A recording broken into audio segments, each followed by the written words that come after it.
Welcome sa Dries TV. Kung interesado ka sa ganitong news, huwag kalimutang isubscribe ang ating YouTube channel. Maraming salamat! Welcome back again sa ating YouTube channel mga kakimpaw, and sa update natin ito ang pag-uusapan natin ay tungkol sa mga importanteng ganap kina Kim and syempre kay Paula Avellino. So kakaiba po at matindi ang update natin. Ito po may kaugnayan mga kakimpaw sa isang pahayag na nabasa natin mula kay Paolo Avellino na desidido na nga daw pong pakasalan at gawing asawa ni Paolo si Chinita Princess. Dahil dito, yan ang pag-uusapan natin mamaya kaugnay ng mga naging aksyon ni Paolo kay Chinita Princess nang kumalat nga po ang pagbabanta kay Kim nitong nakaraan. Yan ang pag-uusapan natin mamaya, pero bago po ang lahat, maraming salamat po sa inyong patuloy na pag-support at pagsubaybay sa mga daily update natin.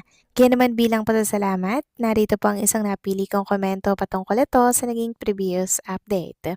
Mula ito kay Ginang Julieta Ernesto. Sabi niya, hindi yan basihan ang pagbabago ngayon. Pwedeng magbago panandalian pero pwedeng bumalik ang ugali niya pag hawak na niya ang babae. Sakit yan na bisyo. Hahanap-hanapin yan ang kanyang laman, babaero, naglalasing, nagbe-vape, mas malakas yan sa paninigarilyo. Muli yan ginagawa niya na dating gawain niya. Bumalik na naman kasanayan ng katawan niya simula nang nagpa-follow na ng ibang babae. Nakita niya sexy, maganda model. Sa ibang lugar naman para kung magkaayos, magkasundo sila ng babae, pupuntahan niya. Alis siya nang hindi alam kasi nasa ibang bansa ang babae. Doon malaya siya, matalino, tahimik si Paolo pagdating sa mga bisyo niya. Sa babae, mga fans niya nagkakagulo, habol ng habol sa kanya, pati si Queen Kim Chu dinadamay na. Walang kasalanan sa mga ginagawa nila ng mga babae na nagbibigay ng free taste. Ngayon, foreigner naman na babae ang target. Bahala siya, buhay niya yan. Pag magkasakit, paghihirapan niya. So may punto naman po kayo dyan, Ginang Julieta Ernesto, no? So ang lalaki kasi mga kakimpaw is talagang may ganito po talaga. Pero hindi natin sinasabi na ganito si Paolo Avellino mga kakimpaw. Kasi hindi naman natin pwedeng husgan agad si Paolo kaya nakita natin siya na ganito yung ginagawa niya, ganito nagpalo, ganyan, napakababaw po nun. 'Di ba? Hindi po yun basihan mga kakimpaw, 'di ba? Lalo't alam natin na ang mga social media po ng mga artista ay meron pong naghahawak talaga niyan. Hindi po mismong mga artista ang humahawak niyan, meron po silang manager diyan mga kakimpaw.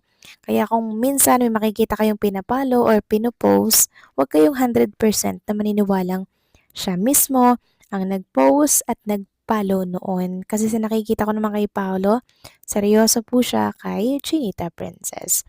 So maraming salamat po sa inyong komento, Ginang Julieta Ernesto. God bless po at mabuhay kayo. So eto na nga, pag-usapan na natin mga kakimpa, mga topic po na nakalap natin sa update na to.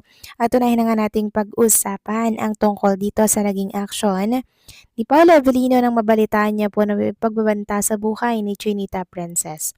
Nakita naman natin na talaga ang higpit po ng security guard kay Chinita Princess. Nagdagdag na rin daw po si Paolo ng security. Ayun nga po dito, Paolo Avellino todo bantay kay Kim Chu sa kabila ng mga banta sa aktres. Mas pinaigting umano ang seguridad ni Kim Chu kasunod ng mga nakakaalarmang komento at umano ng pagbabanta laban sa aktres na kumalat online.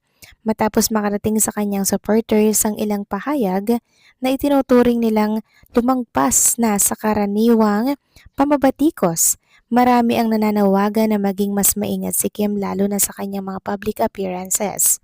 Sa gitna ng kontrobersya, nadadamay ngayon ang pangalan ni Paula Avellino na umano'y nag-alala rin pala para sa kaligtasan ni Kim. Ayon sa isang source, mas naging alerto raw ang aktor matapos malaman ang tungkol sa mga komentong ipinupukol sa kanyang leading lady. Ayon pa umano sa source, nagpadagdag daw ng bantay si Paolo para masiguro ang seguridad ni Kim lalo na habang abala siya sa kanilang mga proyekto at may mga pagkakataong kailangan nilang mag-shoot sa iba't ibang lugar. Gayunman, mahalagang linawin na wala pang opisyal na pahayag mula kina Paolo, Kim o sa kanilang management na nagkukumpirma sa naturang impormasyon. Hindi rin nakapagtataka kung bakit nag-aalala ang Kim Pao supporters. Kilala si Kim sa pagiging approachable sa kanyang fans at madalas siyang nakikitang nakikisalamuha sa publiko. Kaya naman para sa kanyang supporters, mas makabubuting magkaroon ng dagdag na pag-iingat habang hindi pa malinaw kung gaano kaseryoso ang mga kumakalat na pahayag online. So thankful tayo kay Paula Avellino mga kakimpaw dahil ito po yung naging action niya no, nang nabalitaan niya po ang tungkol nga sa pagbabanta sa buhay ni Chinita Princess. Samantalang next topic naman, pag-usapan natin ang tungkol dito sa headline natin na kung saan ay siguradong sigurado na po talaga at dito si Paula Avellino na si Kim ang mapangasawa at gawin itong ina ng kanyang mga anak. Dahil dito yan mga kakimpaw. Ayon nga dito, kilig ang hatid ng pahayag na inuugnay kay Paula Avellino tungkol kay Kim Cho na umano'y pasok sa tipo niyang babae ang pang-housewife dahil sa pagiging maalaga, responsable at family-oriented nito. So bakit daw housewife material si Kim Cho para kay Paolo? Mabait daw, mapagmahal sa pamilya, marunong magluto at mag-alaga ng bahay, simple at hindi maarte, masipag at responsable, family-oriented at may takot sa Diyos. So yan po yung 5 mga kakimpaw na rason. Sabi pa dito mga kakimpaw na inuugnay nga po ang pahayag kay Paolo, si Kim yung tipo ng babae na pwedeng maging asawa at nanay ng mga anak ko. Mabait, family-oriented at marunong sa bahay. So yan daw po yung sabi ni Paolo.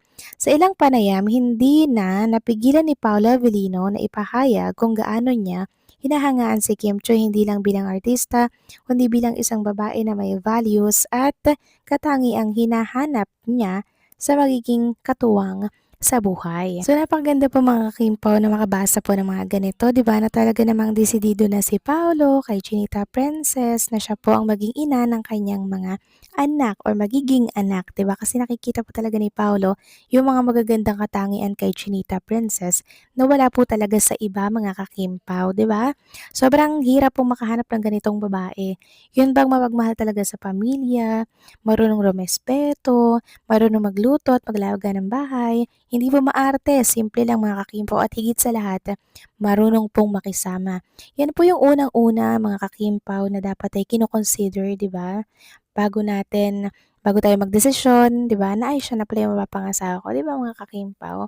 Kasi mahirap naman po yung tsaka lang natin madidiskubre yung kanyang ugali once na nagsama na sa isang bahay, 'di ba? So ang hirap pong mag-adjust noon. So dapat bago kayo magsama, kilalanin niyo muna ang isa't isa mga kakimpaw kung kayo ba ay very compatible, hindi ba kayo magkakagulo sa huli pag kayo magkasama na sa isang bahay, 'di ba? And tama tong ginagawa ni Kim and Paolo Avellino. Nakita po agad nila yung pagiging compatible nila sa isa't isa. Kaya naman desidido na si Paolo kay Chinita Princess. So kayo ba mga kakimpo, ano masasabi ninyo dito? Please comment down below.